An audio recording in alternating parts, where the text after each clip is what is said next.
Okay, hey guys. Alright, first to put this video into some context, if you look at the description below this video, you'll see a link to a prior video I did where I tried to explain how to visualize the formation of a virtual image by a lens. And to do that, I performed an experiment with this magnifying glass. And then after that, I simulated that experiment with an optical design program just to explain what was going on. So the experiment is this. Take the magnifying glass and I put it in front of my eye and I shift it towards the webcam and back. Okay? Like this.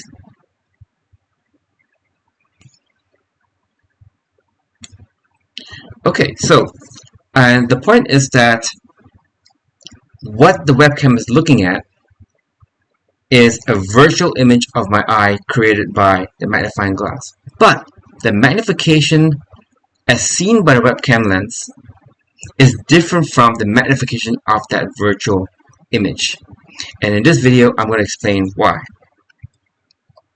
So what I have here is, on the top part, a layout, a sketch of the object, which is my eye, and the height is distance from my cheekbone to my eye, which is about 35 millimeters. That's the object height. And then the webcam lens. And the distance S is distance between my eye and a webcam lens. It's about 350 millimeters. And this height is about 35 millimeters. And I've got dimensions here, just rough approximate dimensions of the webcam lens's internal. So it's not exactly, in fact, it's very far from it, but it's something like that, right? So at the camera plane of the webcam lens is an initial image with height h prime. When you put the magnifying glass in between, I have a final image of the object, which is at height h double prime. So the ratio is the magnification as seen by the webcam lens. That's capital M. H double prime over h prime is the magnification. And if you do the algebra related to the geometric conditions here, or trigonometric conditions here, you can rewrite h prime as given by s prime over s times h. And you can always pause this video to check the math yourself. And then if you put h prime into here, where m, this capital M is from here, and shuffle things around, you can rewrite m as equal to s over s prime times h double prime over h. So let's see what happens next. Let's see what happens if when we sketch out the location of the virtual image of the object formed by the magnifying glass. Okay, so that's here. You get a pretty high virtual image if you do the ray tracing right. You can do this using Physics 101 equations, if you're familiar with that. So here again is the object, my eye, with h, this height, and a magnifying glass, and forming a virtual magnified image of this object right here. And that height is pretty high, h naught prime. Right, it's about 264 millimeters. So the ratio of h naught prime to h is the magnification of the virtual image, and that's given by this equation right here. And using trigonometry, that's equal to s naught prime over s naught as well. All right.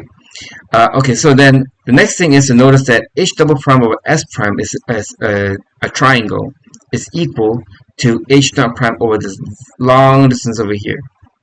And if you look back at the previous slide, you'll see why that distance is s naught prime plus s minus s naught. Okay, so you can write this equation down, and then taking h naught prime equals m naught times h, you can put it back inside here, and you get this relationship.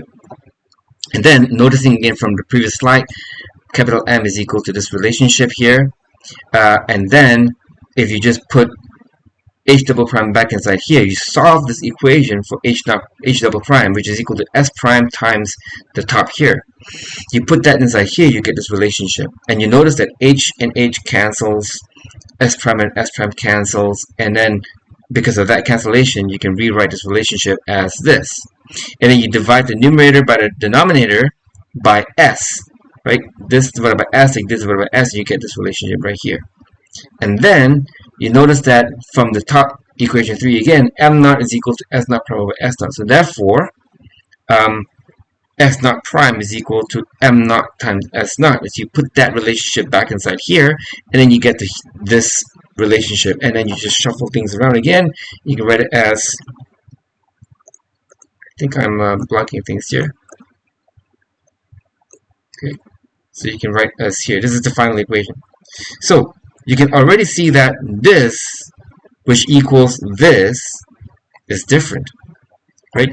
The magnification m0, the magnification of the virtual image, which is here, h dot prime over h, appears in the numerator of this relationship for the magnification as seen by the webcam. So let's put some numbers inside. Okay. These numbers are from my prior video, which is given by the link in the description of this video. So if you want to look at those numbers, you can go to that video, right? So you put the numbers inside, you get 1.81 times. So this 1.81 times is the magnification of my eye under this condition, right? That's condition. That's 1.81 times. That means that that's this here. Okay? The ratio of this h double prime to h prime is 1.81 times. See, you can see this. I don't know if I'm blocking things. See this height, this height to this height. That ratio is 1.81 times. And m0, which is the ratio of the virtual image height to this height, is 7.5 times. And you put everything together, you get this. So you can see already algebraically here, m is different from m0, which is very interesting. Okay, and I hope that this is clear. Thank you. Bye.